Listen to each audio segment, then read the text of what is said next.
Rangers Journal Night.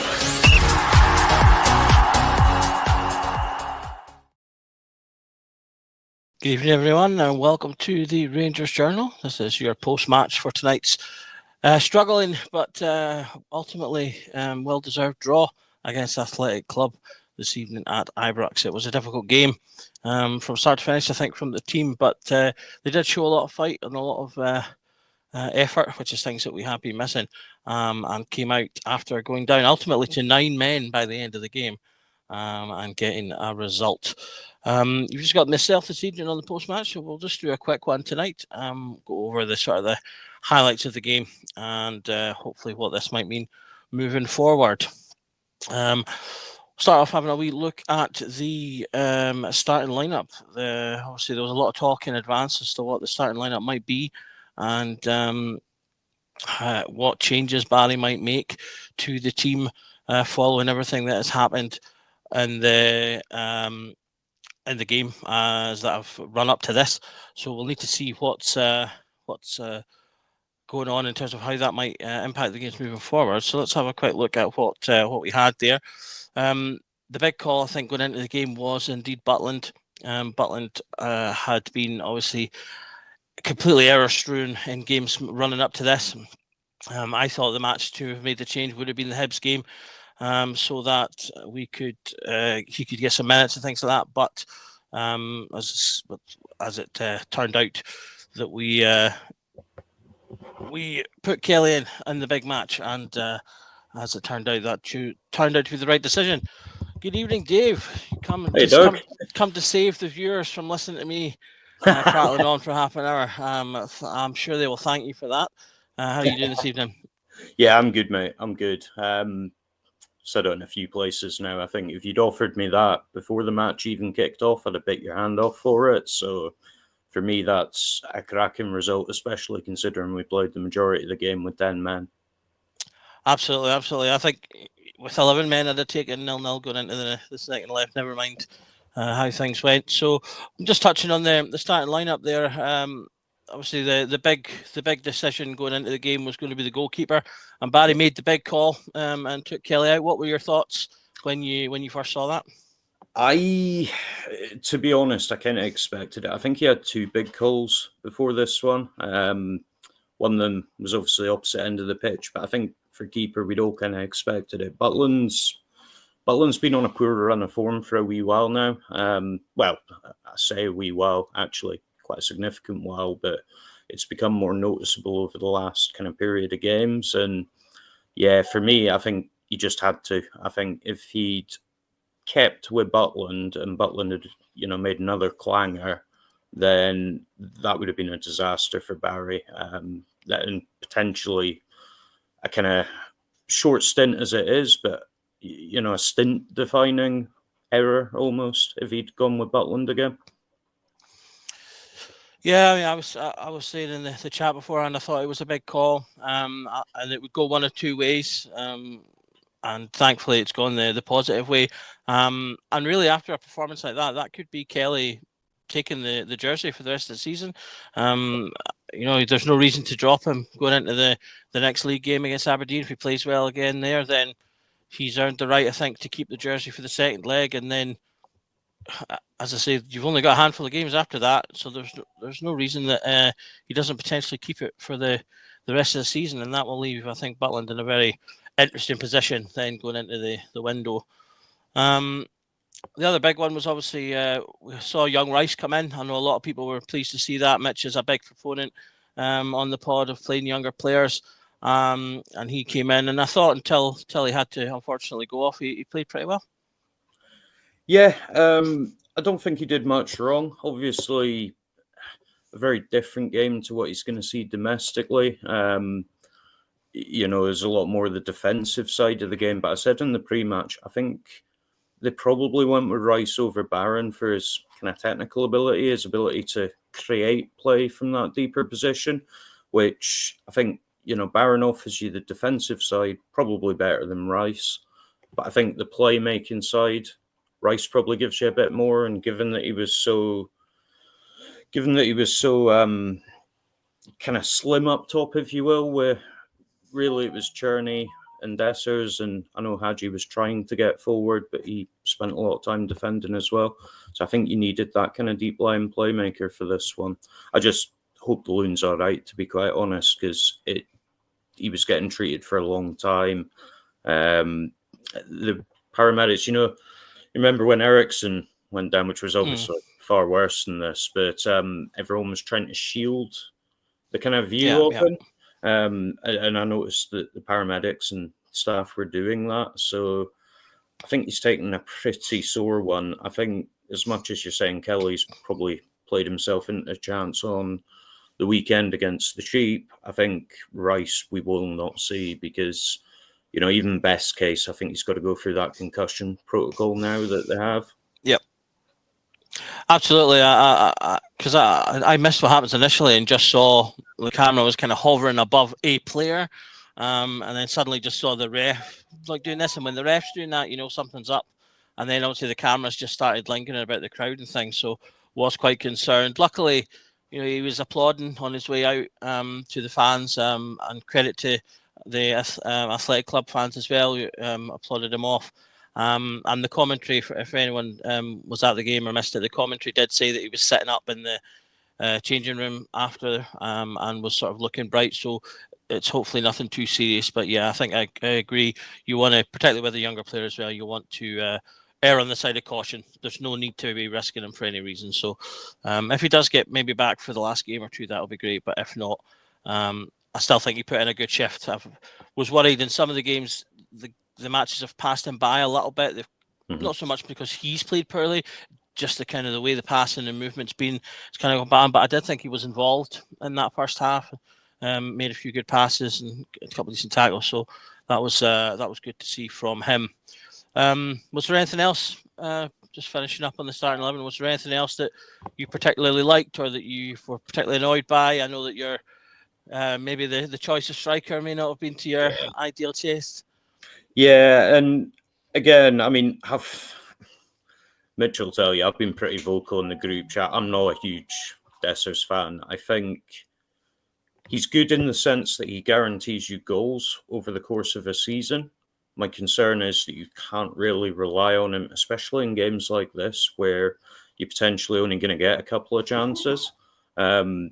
You've got no clue. He could score 2 worldies, or he could miss every single chance that we have in the game, and there's pretty much no in between. So I think that's quite well documented. But what I would say is, going into this one, I thought there was ample evidence that he didn't deserve it, in much the same way that Fergie's taken Butland out because of those mistakes. I think Dessers has had enough issues the last couple of games that you would say, look, you're not performing, we're going to give someone else a shot. You'll maybe get some minutes as a sub, earn your shirt back.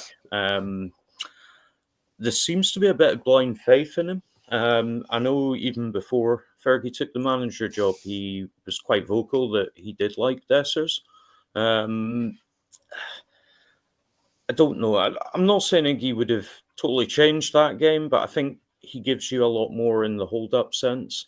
And for me, that was really important tonight. You needed someone that could take the ball in for a couple of seconds, not just ping it off to someone else. Because apart from Czerny, we had Hadji and Raskin running from deeper, and you need that time for them to get up with play, because we were set up quite defensively. So for me, I would have gone Wigan man. I would have liked... I've got a bit of a thing for Iggy and Dessers. Not Iggy and Dessers, Iggy and Danilo. I think they work quite well together, but even just Iggy for this one, for me, I think that hold-up gives you a totally different dimension to Dessers. We saw he was quite limited in what he could do. He wasn't getting great service, and, that's a fair comment. Mitch said it after the game. But I think Iggy goes and involves himself in that game a bit more, whereas Dessers just stays waiting for the service, which ultimately didn't come. Yeah, I mean, what you touched on at the start, I think it's really the problem with Dessers is that you don't know what you're going to get, and he's up and down, and he's a 50-50 player in that he almost gives as good as he does the things that he misses. It's like you're saying, he's the big issue in the last couple of games is he's had so many chances and taken so few, while at the same time he scored a last minute winner. And if you're looking at European things, like he's actually got that. I didn't realize this until tonight when I was um, looking at some stuff. He's actually got the third most stats. Third most assists in the Europa League. I think he's tied with a couple of other players, but so there's like it's almost as if the scale kind of balances in that. Well, you've got this good stuff, but then you've got this bad stuff. For me, this is a proponent as to why I'd like to have seen him and Ikeman on the field, because I kind of feel like right now Dessers is more likely to score despite needing many chances, but Ikeman is just better at hold up play. And I think you saw that almost straight away when he came on. He's kind of got that little youthful exuberance as well, that he kind of just bursts through players occasionally. He did that near the end as well when we got that little bit of pressure at the end. So I'd have actually kind of liked to have seen them both, but anyway, so we got going into the game. We obviously started things up. I thought it was a bit of a tough start. AC were creating chances pretty early on, and it did look like we were going to be in for a reasonably tough game. But then in 12 minutes, it seemed like the roof was going to come down as Robin Proper got a red card. It all actually stems from a pass from him at the back. That I keep calling them AC, but that sounds like they're Milan Athletic Club. Win the ball back. A good pass forward. The attacker manages to burst past both Balogun and Proper. They both make last ditch tackles. Balogun, the boys already passed him, so Balogun just kind of sweeps in behind. But then Proper connects with the player. It's right on the edge of the box. Had it been half a metre forward, it'd have been probably an automatic red card for being in the box. Matter of fact, I know it wouldn't have been a red card because they got a penalty. So had it been a half a metre forward, he wouldn't have gotten a red card. But as it was, it's classed as denying an obvious goal scoring opportunity, which I think we can't really deny. There was nobody in front of him. The fullback was behind, and Sterling, who was on the would have come in, would have had enough time. So ultimately, I think the right decision. Would you agree with that, Dave? And what did you sort of think about it overall? See, to be honest, mate, I was raging. Yes, it's 100% the right decision. There's, I think, one person in our group chat kind of argued against it. I just couldn't see how you could argue it. If he hadn't tripped the boy, he was clean through. There's no chance Ridvan was catching him. It's a clear denying of goal scoring opportunity. You made a good point. If it was in the box, then with the double jeopardy rule, as long as it was a genuine attempt to play the ball, he would have been okay. And I think, in fairness, it was a genuine attempt. It was just a really poor attempt. And I think for me, I know the players kind of have to act on instinct. It should be coached into them. But for me, that just needed a couple of seconds to think, do you know what? There's no way I'm getting that. I just need to trust my keeper here. And even if you do go one down, okay, not great, especially so early in the game, but you've still got 11 men. You can still make a decent game of it. What he's done instead is reduced us to 10 men, so we're playing vast majority of the game with less on the pitch. That means all our players are having to run a bit harder, which normally would have made tonight much harder. I thought it's probably an argument. We did pretty damn well being reduced. We got better after. Yep, exactly. But I think the biggest one for me, right, is the issues we've got at the minute, injury-wise, potential suspensions. Obviously, Suter was out for this one due to suspension. The last thing we need is another defender missing. And obviously, he now misses the next game. So it's not even just the impact on this game for me. That rash moment where he's just kind of lunged for it and hoped for the best has actually cost us in the next game as well. Now, again, it's Proper. There's probably an argument that maybe it's a benefit rather than a hindrance. But at the same time, say Suter picks up a niggle, then suddenly we're going to be playing, I don't know, Balogun in the middle, hoping that he can last the full game, with NCL on one side and the myth Fernandez on the other side, despite never having played for us, basically. So, yeah, it was just really rash for me, really unnecessary, to be honest. I get in the heat of the moment, it's like, shit, he's going to score. But just that second of composure that you would expect for someone earning 10 plus K a week, then, you know, he could have saved a lot of trouble for us on the night and in the future. Yeah, I think. Well, I'm known for being what's the word? Kind, I suppose. I kind of I understand why he made the tackle, and he kind of had to. And I feel like had the player been slightly slower, then Balogun was probably equally likely to take him out. But I do agree with what you say. Sometimes you do just kind of have to, if you think you're not going to get. I suppose it comes down to if he thinks he can get it, he has to go for it. But if he thinks he doesn't, like you say, you just have to say, crap, I'm going to have to just stay on my feet here and hopefully just shout on it about his maw or something and put him off. Hope Kelly can put a save in, and like you say, you've got time if he can't. But it was what it was. He got sent off, as you say. Oddly enough, although there was a short period after race, he did continue making chances. I actually thought within about 5 or 10 minutes, we started to improve. We kind of obviously settled a bit, reorganised. We got ourselves on the ball a little bit more. Dessers had a nice turn shot that just went wide. I actually thought it deflected off the defender at first, but it was a clean pass. And then a little bit after that, Tav had a good cross that just was ahead of Dessers, and Hadji couldn't quite get his foot on it. But overall, in terms of the run of the rest of that half, I did feel like it was relatively even. Maybe Athletic were obviously had more of the ball for some of it. But there was one point, I'm sure, when that came up that we actually had more possession at one point, which, given you had 10 men, is a real feat for the team. So I actually pinged something in the chat. It was about 5 minutes before half time. And again, they flashed up on the TV the possession stats. It was 48-52. And, you know, fair enough, they had the 52. But given they were the better team going into it, certainly on paper, we've then played 30 odd minutes with 10 men. You'd 100% expect that to be far more varied than what it was. I think we acquitted ourselves really well. Yep.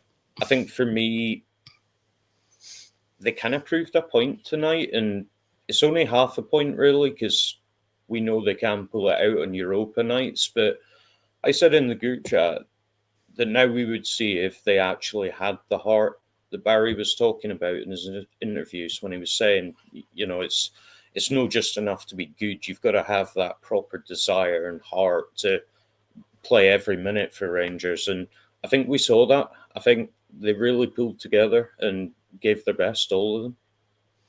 Yeah, absolutely. I think that's definitely a good point for the team. They really did stick together and played like a team throughout. There's a good moment near the end of the first half. Actually, Athletic had a chance, and I think it's just on the kind of the edge of the box, and Hadji manages to get in and nicks the ball.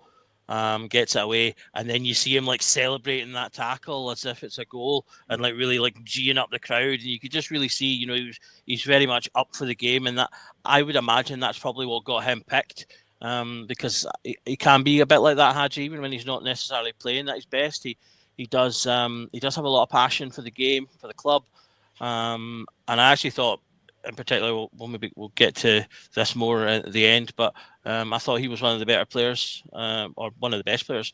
Everyone I thought put in a reasonable shift, but I thought he was particularly good tonight. Yeah, I think he was.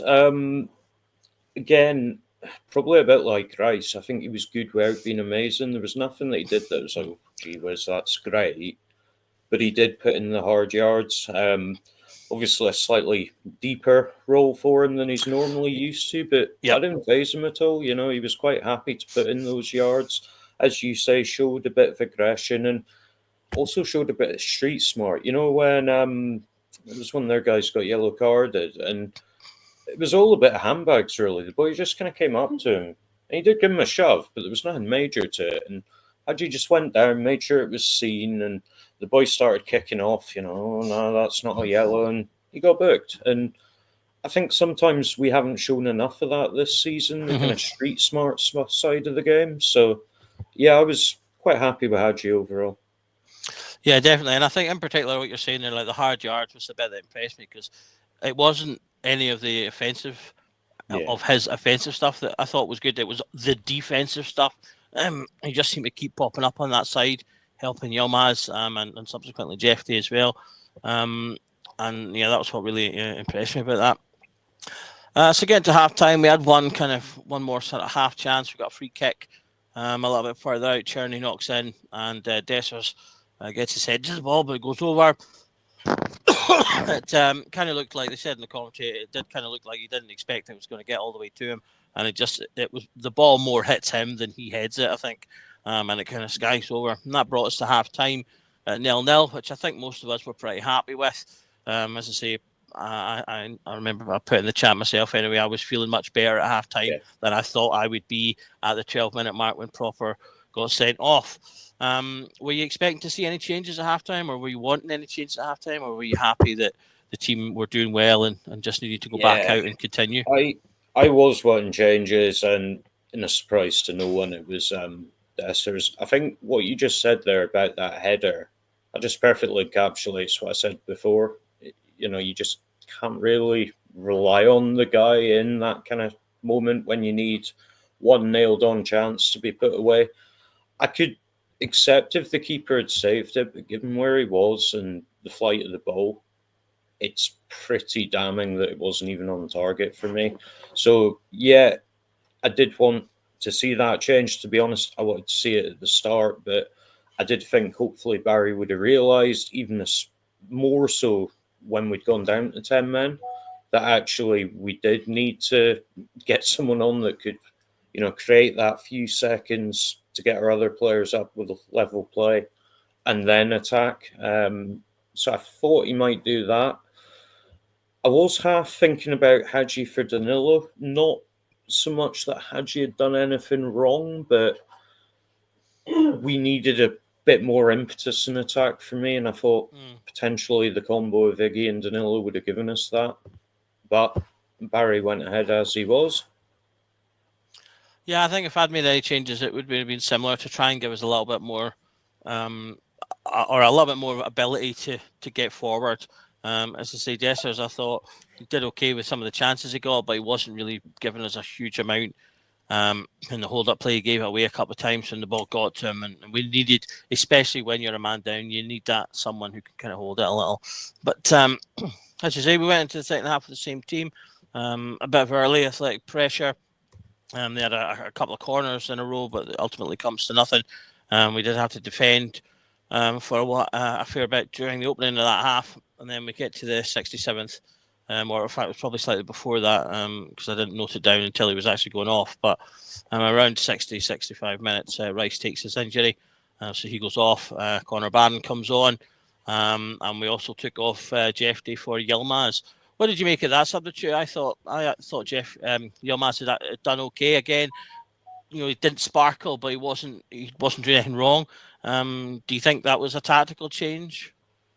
So I think it was a tactical change, and I think there was a passage of play right near the end that kind of showed the benefits of doing that. So I don't know if you remember in injury time, the ball broke to Jeff, then he proper took it on a run, Skin one them, then cut inside, passed another, got fouled to win that free kick just near the end. So I think that's why he was brought on. It gives us that ability to carry the ball forward, whereas a lot of the time it'd been lumping it up before. Quite strange that he does it about the same time that he brings on Iggy, because I think Iggy would have been much more suited to taking in those launched balls and not relying on a runner so much. But again, hey-ho.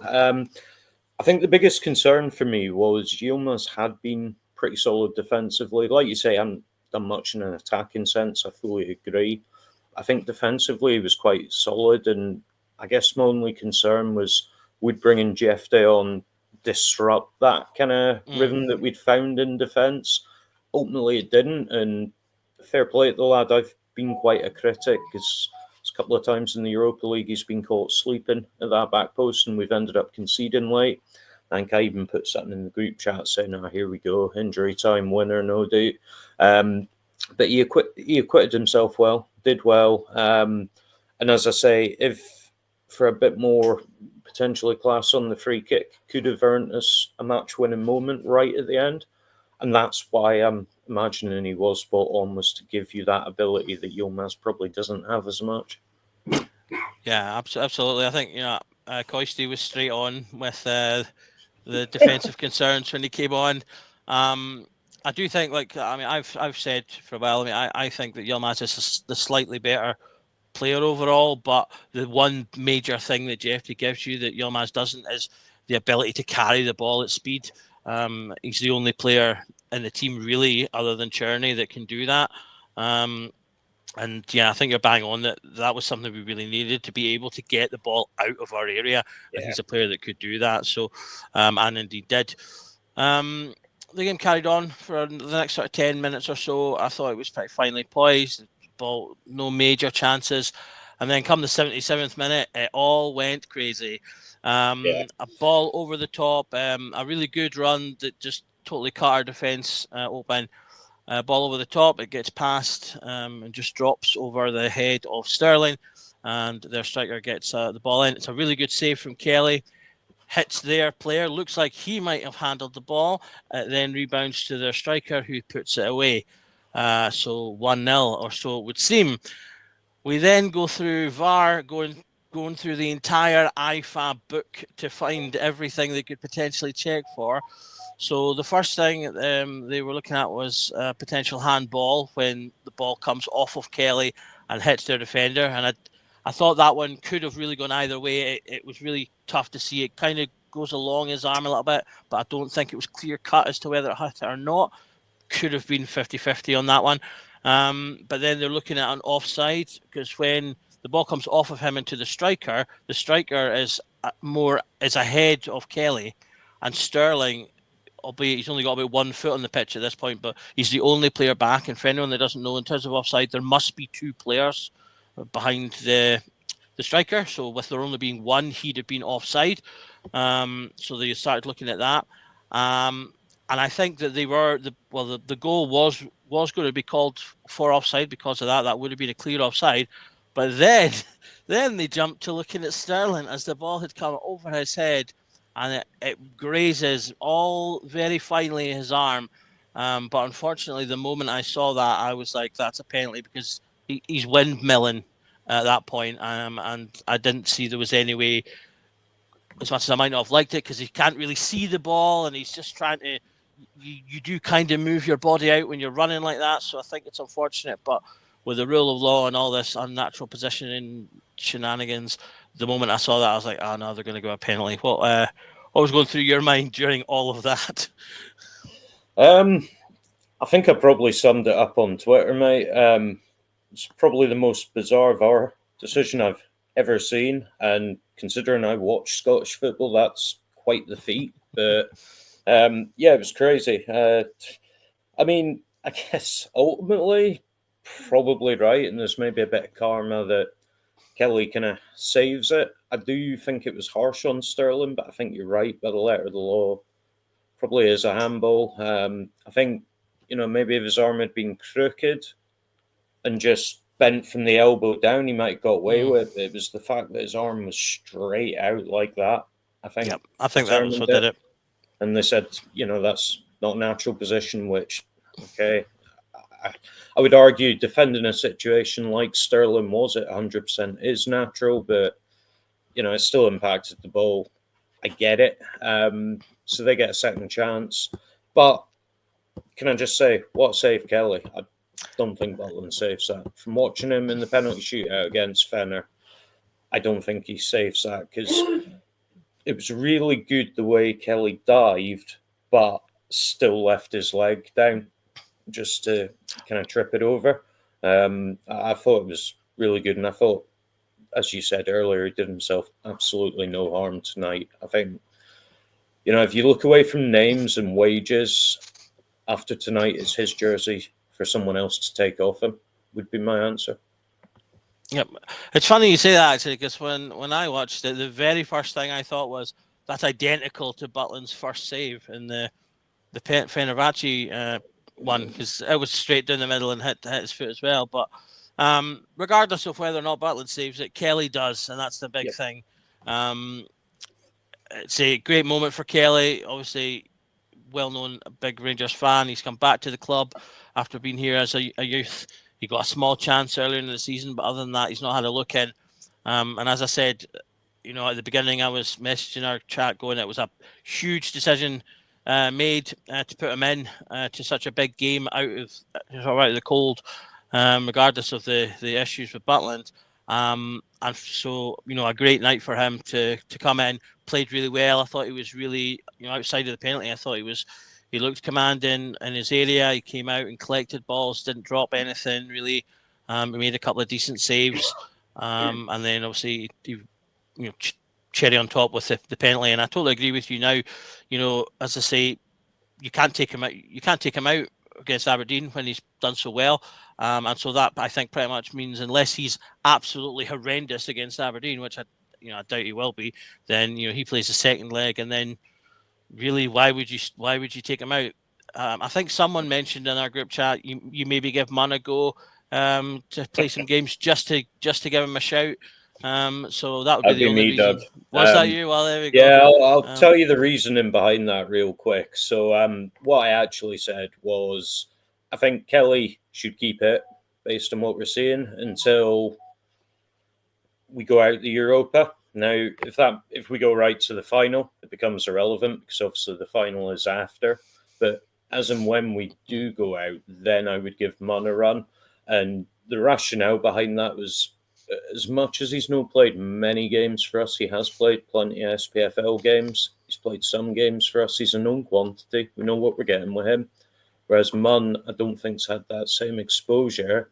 And it'd be quite good just for him to get a wee run of games. Now, I don't see it happening until we're out the Europa, simply because the money involved in the Europa and any kind of progression at all is massive. So I think he'll keep the jersey till then.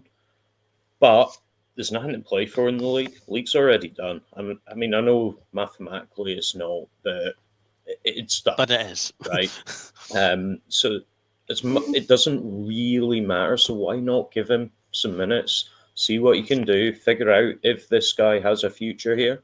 Otherwise, we potentially end up with another Robbie McCrory, where he's just hanging about the club for years, doing nothing. Doesn't help his career, doesn't help us all that much. And then, you let him go for peanuts and you've probably destroyed the boy's career because he's never had a chance at first team games until he's gone out 25 or something daft, like McCrory was. So that was the thinking behind that. Yeah, I mean, I totally agree. I think from now we either see Kelly for the rest of the games, or we see Kelly and then maybe Munn gets some minutes just to give him a go in some of the final league games. But yeah, so a great save from Kelly. That obviously the team perks up for a little bit from that. That was only had 10 minutes to go by that point, so the game kind of plays out with AC sort of pulling on the Athletic Club, putting on the pressure.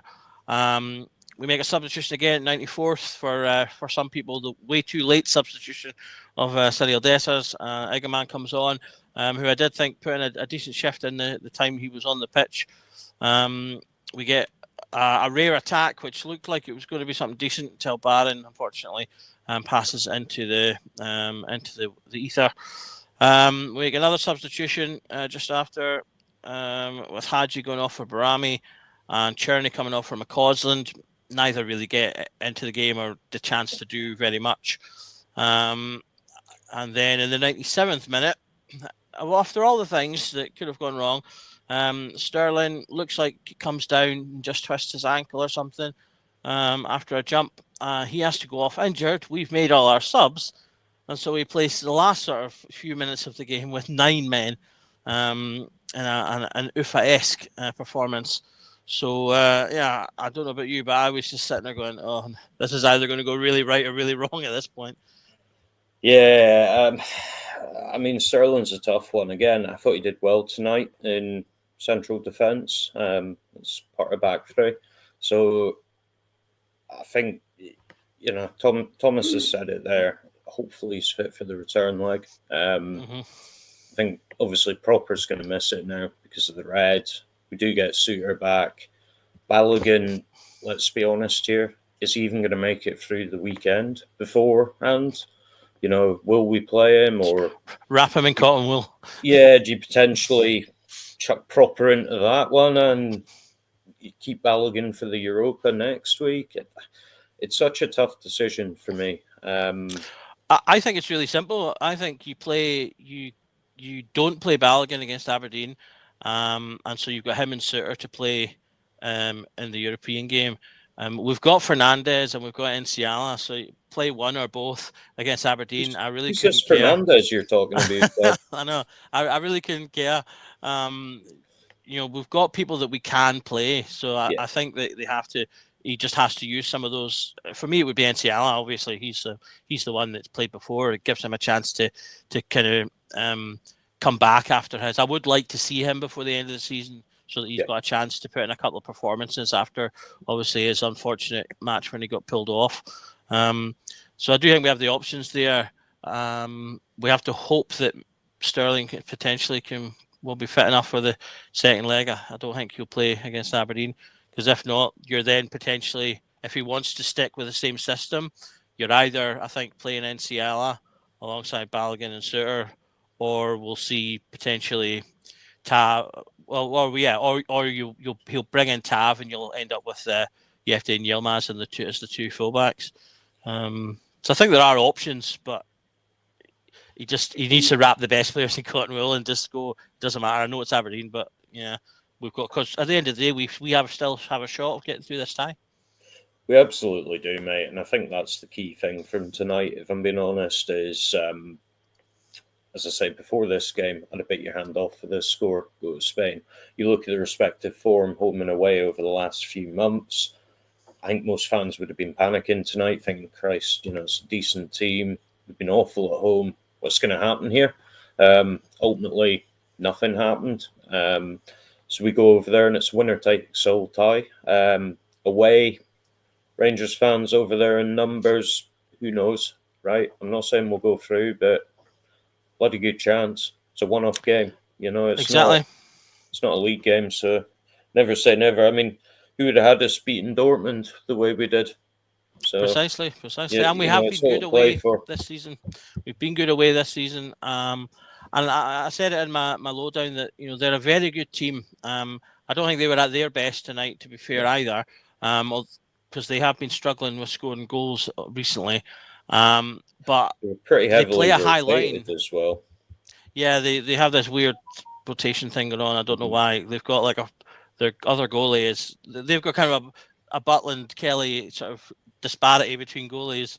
But without all the mistakes, and for some reason they still rotate them. But all credit to them. I mean, I've always had a lot of credit for them as a club with the way that they obviously run with the Basque only rule, and have got success with that as well. So they're a good traditional club, and I like when we get clubs like that in Europe, because I think they make for good games, because they brought a really good set of fans with them as well. A totally full away end, which again I think makes for better atmospheres.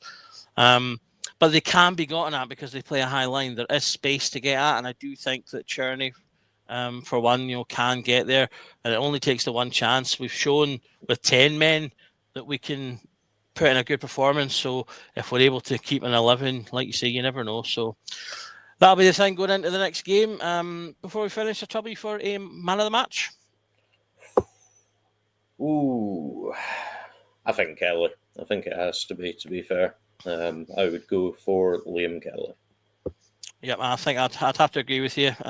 Just for the sake of difference, I'll throw Hadji in. I thought, as I said, he put in a really strong shift on his side.